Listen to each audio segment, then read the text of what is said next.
ذکر کریں گے اس شخصیت کا جس نے کبھی جاگ پنجاب کی طرح جاگ سندھ جاگ کا نعرہ تو نہیں لگایا، جو قومی وحدت کی علامت تھی، مگر راولپنڈی جیسے اہم ترین شہر میں اس نہتی عورت کو دن دہاڑے قتل کر دیا گیا۔ مقام وہی تھا جہاں پہلے وزیر اعظم کو قتل کیا گیا تھا۔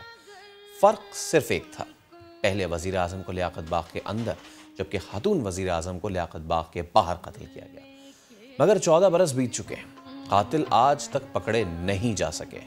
بی بی رانی بے نظیر بھٹو کا آج بھی یہ سوال، ان کی روح آج بھی یہ سوال کرتی ہے کہ میں کس کے ہاتھ پہ اپنا لہو تلاش کروں۔ تعلیم کے ذریعے شعور اجاگر کرنے کا عزم رکھنے والی اس ماں کا خواب ادھورا رہ گیا۔ 27 دسمبر 2000 کی سرد شام جب بے نظیر بھٹو کو خون میں نہلا دیا گیا۔ دختر مشرق کو انتخابی جلسے کے بعد لیاقت باغ کے مین گیٹ پر 27 کارکنوں سمیت قتل کر دیا گیا۔ 9 سال تک قتل کا مقدمہ چلا۔ 2 پولیس افسران کو 17 سال قید اور جرمانے کی سزا ہوئی، جبکہ 5 ملزمان بری ہو گئے۔ لیکن برسوں گزر گئے، اصل قاتل آج تک نہیں پکڑے جا سکے۔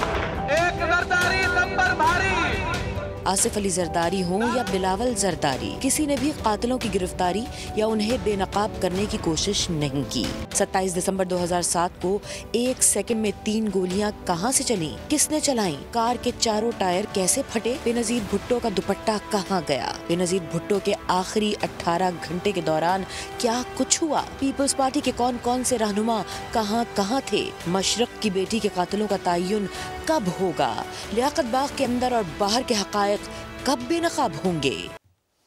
یہ وہ سوال ہیں جو کئی سالوں سے ہمارے ذہن میں کر رہے ہیں، اور ان کا جواب لینے کی آج ہم نے کوشش کی ہے۔ پیپلز پارٹی کے سینئر رہنما ہیں اور بی بی بے نظیر بھٹو صاحبہ سے جن کا بہت قریبی تعلق اعتزاز احسن صاحب۔ سر بہت شکریہ فار یور ٹائم، فار نیا دن۔ بتائیے، بے نظیر بھٹو مسلم دنیا کی اتنی بڑی خاتون لیڈر، اور اعتزاز احسن جس نے زندگی جمہوریت اور آزاد عدلیہ کے نام وقف کر دی، جسے دنیا کے زرخیز ترین اذہان میں شامل کیا گیا، آپ نے محترمہ کے ساتھ جو وقت گزارا کیسا پایا؟ بی بی میں بہت صلاحیتیں تھیں، بہت ہی صلاحیتیں، اور اتنی صلاحیتیں تھیں کہ میں سمجھتا ہوں آج ان کی ہمیں بہت ضرورت تھی۔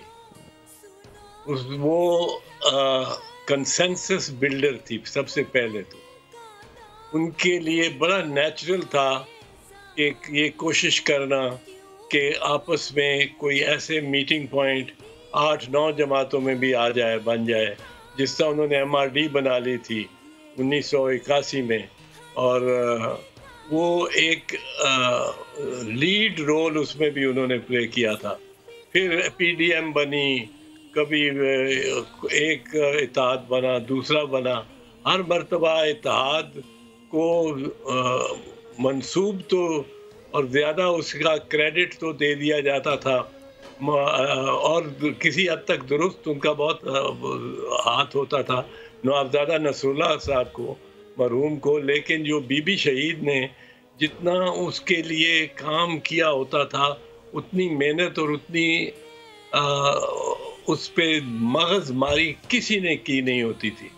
اور بی بی ہر ایک کے، ہر جماعت کے اعتراضات اور تحفظات کا جواب ان کے پاس ہوتا تھا، ان کو ملانے کی، ترغیب کرنے کی، تاکہ جمہوریت بحال ہو اور ضیاء الحق کا مارشل لاء کا خاتمہ ہو۔ اور اس کے لیے انہوں نے بہت تگ و دو کی۔ ایک تو یہ صلاحیت تھی، ایک دوسری ان میں محنت کرنے کا اتنا زیادہ ان میں تقاضا تھا، اور کر سکتی تھی جو ان کے لیے محنت کرنا، share work, hard work. Aitzaz صاحب، کئی آپ کی پرانی یادیں، کئی پرانی تصویریں ہیں بی بی صاحبہ کے ساتھ، جس سے ہم یہ ڈیبیٹ کر سکتے ہیں، بہت قریب رہے ہیں آپ ان کے، لیکن کیا وجہ ان دنوں آپ پارٹی میں سرگرم نظر نہیں آتے؟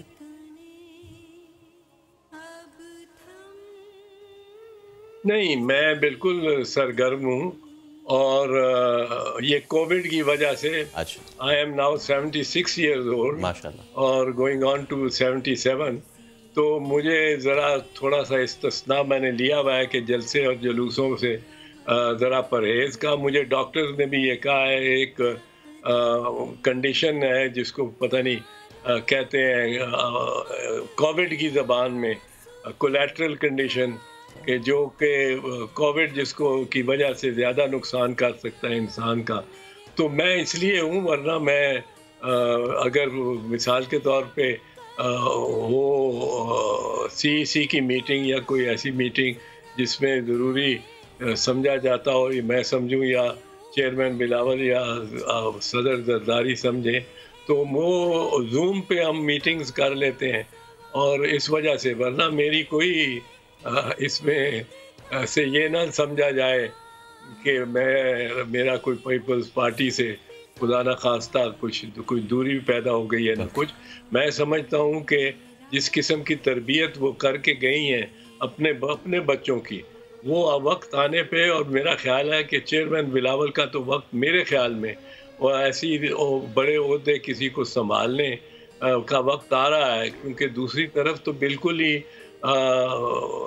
یہ جو حکومت ہے پی ٹی آئی کی، یہ تو اس نے تو بہت نقصان یہ پہنچا دیا ہے کہ اب لوگ سمجھتے ہیں کہ پاکستان گورنریبل ہی نہیں رہا. اور یہ جو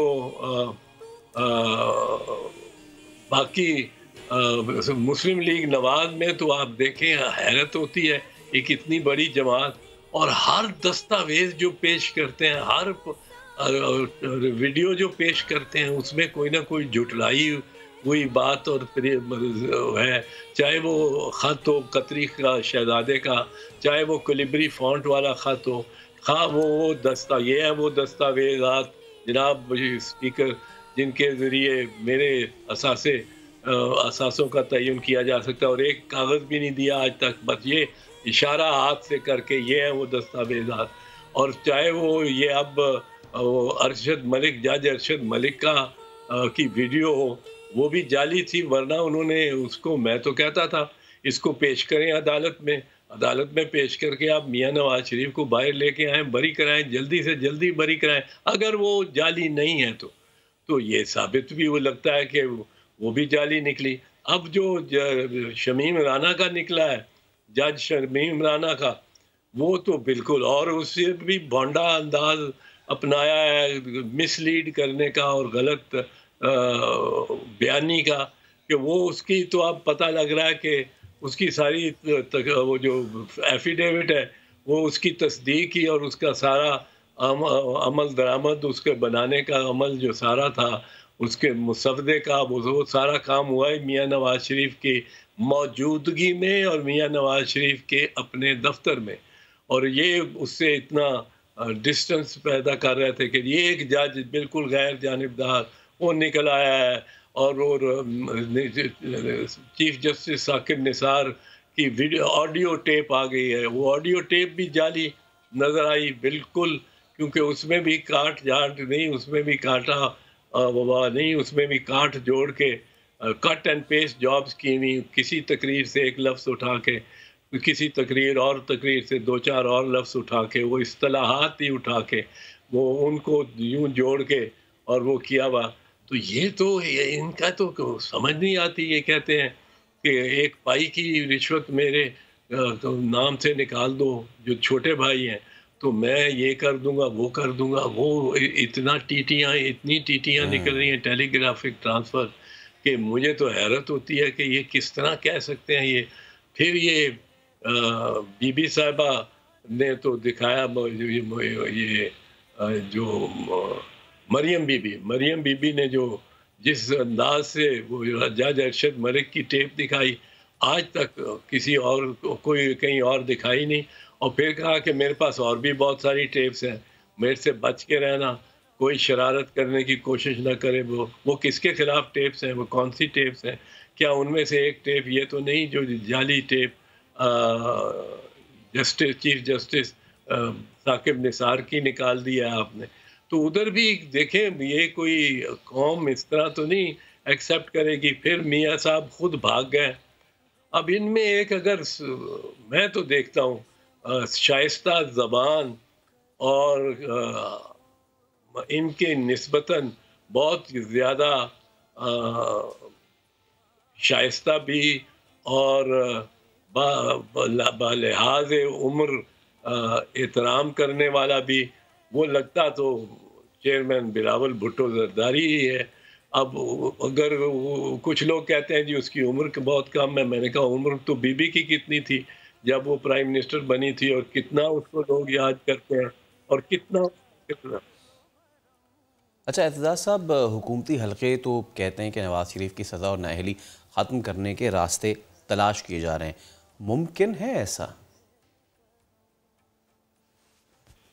جی ان کی نااہلیت اور جو سزا ہے نااہلیت کی تو مجھے میں سمجھتا ہوں کسی حد تک وہ ان کا بالکل جائز موقف ہے کہ تا حیات نااہل قرار دے دینا کسی کو، یہ کوئی عدالت کا کام نہیں ہے. یہ تو ہوتا تو قانون میں اس کا مقرر کیا گیا ہوتا. 10 سال کی نااہلیت ہے جس دن وہ رہا ہوتے ہیں یا اپنی سزا ختم کرتے ہیں، اس کی 10 سال کی یہ تو نیب آرڈیننس میں ہے، جس کو ظفر علی شاہ نہیں، اسفندیار خان ولی کے مقدمے میں سن 2001 میں سپریم کورٹ نے جائز قرار دیا تھا.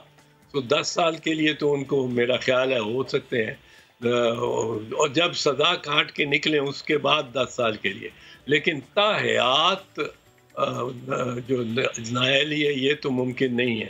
باقی رہا وہ کب آئیں گے یا کیا ہوگا، میرے خیال میں اگر ان کو یہ بتا دیا جائے قانون، ان کو ان کے جو وکلاء ہے وہ یہ درست طور پہ ان کو بتا دیں کہ آپ کوئی نہ ضمانت ہو سکے گی، کیونکہ آپ نے 4 مہینے کی چھٹی لے کے، 4 ہفتے کی چھٹی لے کے یا 8 ہفتے کی چھٹی لے کے آپ 2 سال عدالت کے بلانے پر بھی نہیں تشریف لائے، تو آپ کی ضمانت بہت مشکل ہے. آپ کو 2-4 سال شاید جیل کاٹنی پڑے، شاید زیادہ اس سے، اور پھر نااہلی بھی اس کے بعد برقرار رہے گی.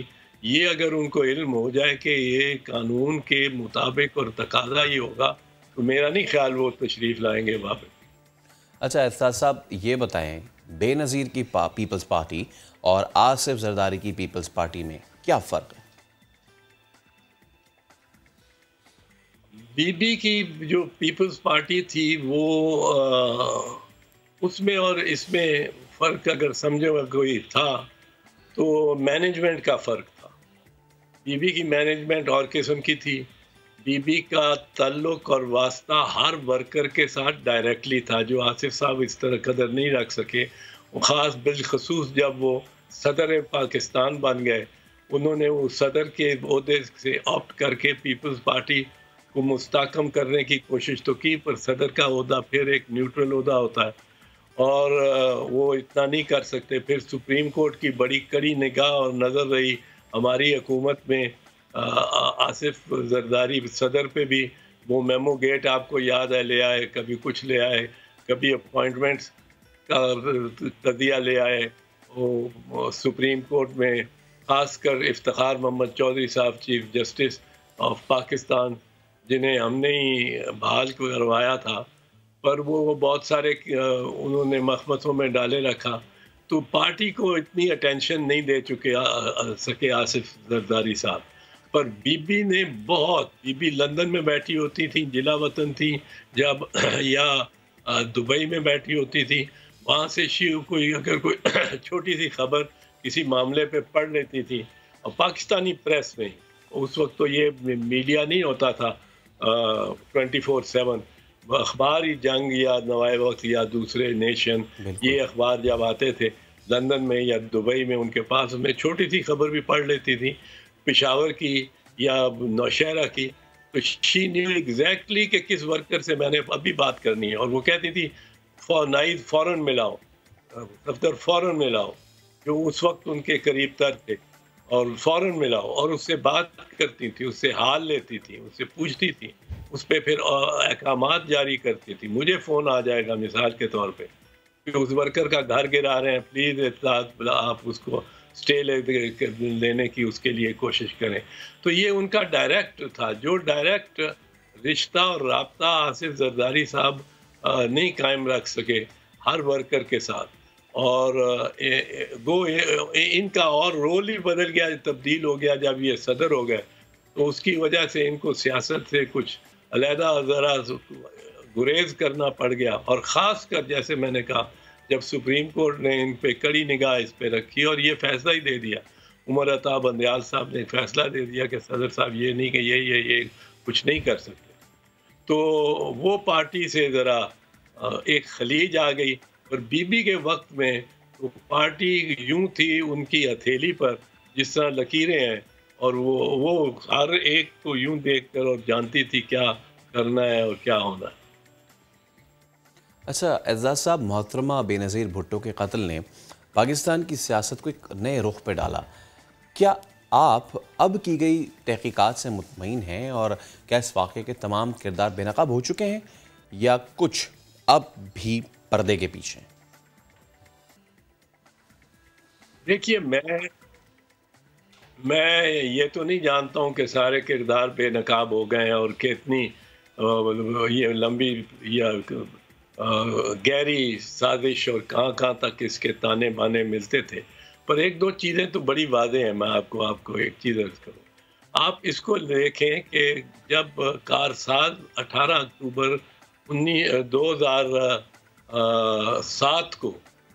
اکتوبر 2007 کو بی بی کا کراچی میں ایک بی بی کے جلوس میں دھماکہ ہوا. اس ٹرک پہ میں بھی موجود تھا بی بی کے ساتھ، اور بھی بہت سارے ہمارے ساتھی تھے. اس وقت جب دھماکہ ہوا تو اس دھماکے کے 1 یا 1.5 گھنٹے کے اندر وہ جو